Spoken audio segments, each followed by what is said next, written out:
వ్యక్తి ప్లేస్ లోకి అతను దోషం చేయలేదు, నేనే చేశానని నువ్వు నింద వేసుకుంటావా? వేసుకో. వీలైతే నేను చెయ్యలేదని తప్పించుకోవడానికే మనం చూస్తాం, కానీ వేరే వారి మీద పడిన నింద, వేరే వారి మీద పడిన శిక్ష నువ్వు తెచ్చుకోవడానికి ప్రయత్నం చేస్తావా? ఎప్పటికీ చేయవు. ఎందుకనంటే నీకు సేఫ్గా ఉండాలని ఆశపడతావు, నీవు మాత్రమే భద్రంగా ఉండాలని ఆశపడతావు, నీవు మాత్రమే సుఖంగా ఉండాలని ఆశపడతావు.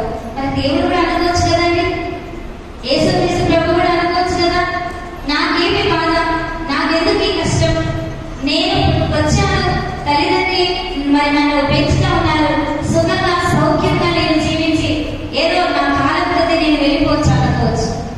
కానీ ఆయన మనిషి కాదు, దేవుడు. కాబట్టి ఏం చేయబడుతున్నాడు? నీ కొరకు, నా కొరకు, నువ్వు చేసిన, నేను చేసిన అతిక్రమ క్రియలను బట్టి నలగొట్టబడుతున్నాడు.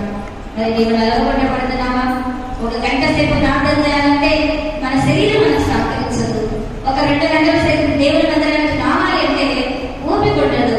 మనం మన శరీరానికి కొంచెమే నలగొట్టలేకపోతున్నాం కదా.